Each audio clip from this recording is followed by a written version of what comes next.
点意思。戒备！官人，救命啊！这么多石碑，难道镇压着一个妖国不成？ In the main hall, Hulinga lay sprawled across the dragon Killin's back. From that vantage point, she dared to crack open her eyes, secretly watching those who have fallen. It was a bizarre sight. There was no visible enemy, yet every celestial being realm expert who stepped into the courtyard died an unnatural death the moment they crossed the threshold. The others reacted as if facing a formidable foe. One expert roared, his sword chi spreading across his body like frost as he stepped cautiously into the courtyard. His gaze swept in every direction, sharp and vigilant. His sword technique was exquisite. Countless strands of swordlight swam around him like schools of delicate fish. It was a purely defensive approach. With thousands of fine swordfish, each infused with dense cultivation, he could instantly counterattack at the slightest hint of hostility and deliver a lethal strike. He had no choice. The enemy left no trace, no shadow, no sign of movement. With so many celestial being realm experts already dead, the situation was far too strange. He encountered no immediate danger, yet he dared not relax. Step by step, he advanced toward the main hall, where Qin Mu and the others were sleeping. There he saw it. A painting hung on the wall. A candle flickered before it, casting a trembling glow. The painting depicted the back of a middle-aged man with a sword strapped across it. His face was slightly turned, as though casting a sidelong glance at the painter. That single glance carried overwhelming killing intent. The artist had captured that fleeting moment perfectly. Though the painting showed only one man, it felt as if countless unseen details filled the empty space around him. It told of a terrifying battlefield, countless corpses piled at his feet, floating in a sea of blood that seemed to rise to the heavens. White bones stained crimson gleamed with an eerie light. Souls of the slain were dragged away by messengers of death into endless darkness. In that abyss, a horned devil god feasted, celebrating the fallen as both guests and sustenance. All of this was hidden within the blank spaces of the painting. The expert froze. In that instant, he saw his own head sliding from his neck. Time slowed. Darkness swallowed him whole as he fell endlessly, never reaching the bottom. Thump! His head hit the ground and rolled twice, his eyes still wide open. A large hand suddenly reached out and picked it up. Outside the courtyard, 9 figures stood frozen in terror. Only the white-browed Taoist Qingshan remained calm. He was the one holding the severed head, the only life-and-death realm expert among them. He peered into the eyes and exhaled softly. Superb sword. The others trembled. What did you see, senior? Look at his eyes. They gathered closer. Within each eye, a streak of swordlight remained, swift, precise, fatal. The strike had reached him in an instant, ending his life before he could react. Taoist Qingshan raised the head and looked toward the hall. The sword came from there. What exactly is inside? He adjusted his angle carefully. A flicker of candlelight. A corner of the painting. A hint of fabric. It's a painting, he murmured. Someone scoffed. Why bother? Just destroy the house and everyone inside. A sword pellet shot into the air. With a deafening whoosh, a massive pillar of swordlight tore toward the hall, shredding everything in its path. Spiral sword form. A technique passed down from the Eternal Peace Imperial Preceptor. The strike was overwhelming enough to grind everything inside the hall into dust. Don't direct killing intent at that painting. Taoist Qingshan shouted. Too late. The sword pillar halted mid-air as though striking an invisible barrier. Then it shattered. A red dot appeared between the attacker's brows. A drop of blood fell. He collapsed instantly. Be on guard, Zhengzam roared. His aura erupted. 6 thunderous booms resounded as his divine treasures opened one after another. Behind him, a godly apparition emerged, dragon-headed, human-bodied, half in reality, half in the void. Meanwhile, inside the hall, Qin Mu narrowed his eyes. From the wall behind him, a shadow detached itself. A man stepped out of the painting. Tall, slender, silent, a sword on his back, like a spirit drifting between worlds. He raised his head, drew his sword, and began to move. Swordlight flowed like rivers, like dragons and fish dancing. His voice was low, almost a whisper. Founding Emperor's sword, blood seas and mountains. Looking left and right, none remain who wear the garments of home. Qin Mu did not dare move. Sword chi filled the world around him, flowing through space, slicing through time. Even with his eyes closed, he could still see the light. Then, a storm of sword intent erupted outside. The night exploded. Houses shattered and flew into the sky. Qin Mu's heart pounded. Grandpa deaf. He gave the painting a soul. And then, silence. The figure collapsed into ink. The painting vanished. Only a blank sheet remained. Others beat the young and bring in the old minds better. I beat the old and bring in the young. Qin Mu let out a rueful sigh. Being the heavenly devil cult master really did have its advantages. Since Long Jiaonan and the woman from Three Wonders Castle had appeared, it meant the other young experts were nearby as well. If he were caught by them, things would get troublesome. Hulinga stirred up a gust of demon wind, sweeping away the swarm of insects and scattering them into the distance. Young master, aren't these people supposed to be going home for the new year? They're probably treating killing me as their New Year celebration. Qin Mu replied, shaking his head. Besides me, they also want the Emperor dead. Killing me won't be easy, but I wonder if they can kill the Emperor. He's a much bigger target. Hulinga had handled things well by dispersing the insects. Long Jiaonan and the others wouldn't be able to track them down or locate Lonely Mountain Ridge Canyon. Qin Mu led the way forward. The terrain here wasn't as steep as before, but something felt wrong. The land was bleak, utterly devoid of life. The entire mountainside was covered in withered trees, black as the soil itself, giving off an ominous aura. What if they really kill the Emperor? Hulinga asked. Qin Mu stepped into Lonely Mountain Ridge and she quickly followed, hopping onto the dragon Killin's back and then onto its head to scan the surroundings. If the Emperor dies and the Crown Prince ascends, the Imperial Preceptor's reforms will be overturned, Qin Mu said calmly. The Preceptor would simply remove the Crown Prince and install a more obedient ruler. And even if he doesn't, I will. He paused, then added casually, I'd even invite him to become the fourth heavenly king of my cult. I've reserved that position for him for a long time. But in truth, they won't be able to kill the Emperor, and the Imperial Preceptor would never accept such a title anyway. The ground was littered with twisted, lifeless trunks. No branches, no leaves, only jagged forms like claws reaching from the earth. Hulinga felt uneasy. The warped shapes looked like grimacing faces in the dark. There's blood here, Dutian Devil King said, brushing aside a few insects before crouching down. He grabbed a handful of soil and rubbed it between his fingers. The blood of a god and a devil. He frowned. Strange, I can't tell which it belongs to. It contains both. Interesting. Qin Mu raised an eyebrow. Could it be that both god and devil blood were spilled here at the same time? He remembered the devil god's blood he had once seen. Just a single drop had withered everything within 300 yards. But here the entire canyon had been tainted. That's not it, Dutian Devil King said, shaking his head. It's the same blood. A single kind, yet it carries both divine and demonic attributes. The blood of a god represents life. The blood of a devil represents death. Here both coexist. The divine aspect lies beneath the soil nurturing life, while the demonic aspect lingers above, killing everything that grows.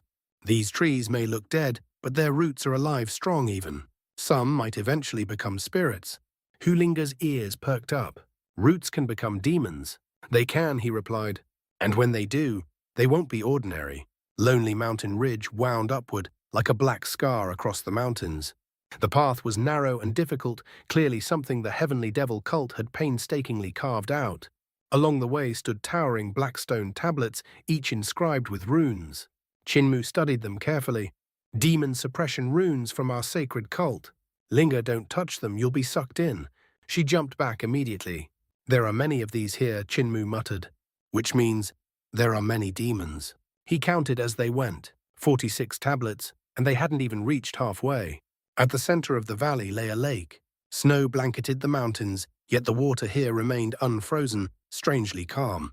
Beside it stood an ancient withered tree, massive and sprawling. And surrounding both, hundreds of demon suppression tablets. Qin Mu's expression changed. So many. Could it be suppressing an entire demon nation? No, he murmured. They're not suppressing many demons, they're suppressing one. At that moment, help, help, a cry echoed from the lake. The dragon Qilin lifted his head, peering over the tablets. There's a woman bathing. Hulinga immediately jumped up to look. Bathing. She's drowning. She's not wearing clothes, the dragon Qilin replied seriously. That's bathing. Naked. Duty and Devil King instantly perked up and climbed up as well. One glance and his eyes lit up. A beauty. What a beauty. Rascal, come take a look. Qin Mu smiled faintly. We still have pursuers behind us. Let's move. Yet he still took a quick glance through the gaps between the tablets. Hulinga beamed. Young master is truly upright. Help me. The woman cried pitifully. Push down the stone tablets and save me. I'll devote my life to you. Qin Mu ignored her and led the group around the lake. Hulinga shouted back, Demoness. My young master is the sacred cult master of Heavenly Saint cult. He won't fall for your tricks. Silence fell. Then, Heavenly Saint cult. A sinister voice echoed. Boom! The lake exploded. Countless black roots surged upward like writhing tentacles. At the end of each one was a naked woman. Their voices merged into a piercing scream. Heavenly Saint cult suppressed me here. My body, my limbs, my everything. The entire canyon trembled. Beneath the earth something enormous struggled. Chinma's heart sank. All those tablets were suppressing a single demon. The ground cracked, the tablets shook, but then their runes ignited, blazing with power. They became as heavy as mountains, forcing the demon back down. I want revenge. The women shrieked. I will kill every single one of you from Heavenly Saint cult. The roots were dragged back into the lake. Silence returned. Duty and Devil King exhaled. This place, truly bizarre. Qinma smiled faintly. My homeland has far stranger things than this. Let's move, we need to leave before nightfall. Behind them, chaos erupted again. Far away, Long Jonan and the others arrived just in time to hear the demon's cries. Moments later, they made a fatal mistake. Stone tablets were torn down. Seals broke. And from beneath the earth, something monstrous awakened. I'm free. Finally free. Countless roots surged skyward, each tipped with a smiling woman. Thank you, little monk. Her voice turned sweet, then chilling. Now I can eat humans again. Monk Ban Chi's scalp went numb. As they fled, the terrain behind them shook violently. Rocks blasted into the air, scattering in every direction. From beneath the debris, pitch-black tentacles burst forth, tunneling through the earth. They were the roots of the lonely mountain ridge root demon. The Heavenly Devil cult had used demon suppression blackstone tablets to pin down her roots, while the cluster of tablets around the lake and the ancient tree had sealed her head. Now that Ban Chi and the others had pushed those tablets aside, the demon had regained her strength, terrifying strength that made the mountains tremble without cease. With a surge of power, the tablets suppressing her roots were flung into the air, one after another, shattering under her might. How could an ordinary root demon possess such power? Monk Ban Chi cried. Did the Heavenly Devil cult deliberately plant this tree demon here to harm people? Before anyone could answer, thick roots lashed toward them. At the tip of each root hung a beautiful woman, smiling eerily. Trying to run, they chimed. You saved me and I haven't repaid you yet. Why not stay and become one with me? Qiu Yu waved her sleeves, unleashing a swarm of venomous insects. They swelled in size as they flew, each growing to 3 yards long before lunging at the roots. Crunch! Their razor-sharp teeth shattered. They couldn't even pierce the demon's flesh. Qiu Yu's eyes widened in horror. From the navels of the women hanging on the roots, smaller roots suddenly sprouted, piercing straight into the insects. In the blink of an eye, the insects were hollowed out, leaving behind nothing but empty shells. My insects can chew through spirit weapons. And yet these roots are tougher than that, she exclaimed. A root struck from behind. Yuan Shan leapt into the air, sword pellet raised.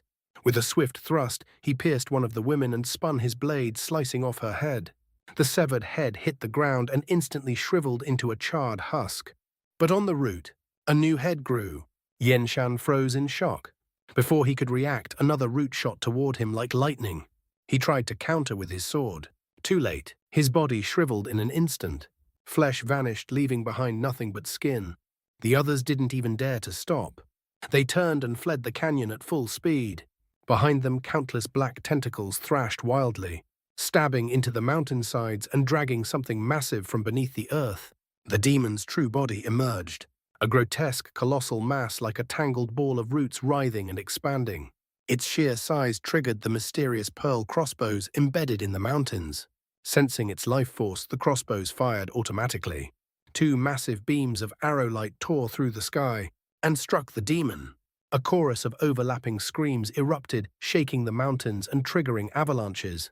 Long Jianan and the others nearly died then and there, but the demon recoiled in pain, retracting its tentacles, giving them just enough time to escape. These crossbows can kill celestial beings. They can definitely kill this monster. Relief washed over them, then froze. The demon lashed out. Boom. One crossbow was smashed to pieces, its massive bronze arm tumbling down the mountain. The second followed. Their faces turned pale. Without hesitation, they leapt onto Long Jianan's red snake and fled at full speed. Behind them, roots like black pythons clawed their way up the cliffs. The demon was too massive to fly, it could only drag itself forward, smashing into the mountains as it moved. Heavenly Devil cult is truly vile. Monk Ban Chi shouted, trembling, whether from fear or anger none could tell. To raise such a monster, how many lives must they have taken? No one corrected him. They all knew he was shifting the blame. It's fortunate the demon is heading into the great ruins, someone said. At least it won't harm the people of eternal peace. The great ruins are filled with outcasts and criminals. Letting it rampage there could be considered justice. Ban Chi's expression eased. That heavenly devil cult master must have lured us here on purpose to use this demon against us, he said. But heaven favors the righteous. We escaped. He must be disappointed. At that moment, the demon's massive body burst free from the canyon and rolled down the slope, tentacles flailing wildly. Everyone leapt into the air. It can't fly, Scholar Lan Yu said calmly. We're safe. A sharp cry cut through the air. A golden-winged bird streaked down like lightning. Before anyone could react, its claws pierced Lan Yu's shoulders, lifting him into the sky. Blood sprayed. He tried to retaliate. The bird's beak came down. Crack! His skull shattered. Moments later, his headless body was carried into the forest. Silence. They had entered the great ruins, a lawless land. Here beasts didn't care who you were, disciple or master, noble or lowly. Only one thing mattered. Food. Don't fly, stay on the ground. Kyoryu shouted. They dropped immediately. Behind them, the root demon gave chase. As they ran, a massive fish burst from a nearby lake, snatching one of them whole before dragging him underwater. Then, the lake exploded again. Roots plunged in. The fish leapt out and began running. Like it was flying. It overtook them in moments. Everyone was stunned. After fleeing for miles, they finally escaped the worst of the slaughter. Far ahead, Qin Mu sat leisurely on the dragon Qilin. Great ruins have their own rules, he said calmly. You can fly, but stay low. Fly too high and something will eat you. Duty and Devil King scoffed. Just survival of the fittest. I understand that well. And never go out at night, Qin Mu added, his tone serious. Unless you're a god or devil, the darkness means death. The Devil King chuckled. Darkness. That's my home. Hu Linga rolled her eyes. In her mind, he was already a dead man. Qin Mu continued, this place has no laws, so be polite.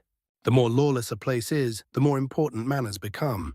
And there are things here. Gods, devils. Some sealed, some roaming freely. The Devil King stiffened. There are still gods and devils here. Quite a few. Suddenly, boom, the ground shook. Behind them, the root demon came charging forward, tentacles thrashing wildly. Who the hell released that thing? Qin Mu muttered.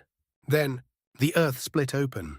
A massive golden-furred hand burst from below, wreathed in flames, and slammed down. The demon was sent flying like a black sphere, vanishing into the distance. Everything fell silent. The fleeing beasts stopped, then calmly returned to their territories. Duty and Devil King stood frozen. Qin Mu patted him reassuringly. It's fine. Great ruins are like this. Just don't anger anything important. The Devil King trembled. This place is insane. I want to go home. His voice broke. I swear I won't invade your world anymore. Let me leave. Hu Linga nodded seriously. Don't worry. As long as you follow young master, you'll survive.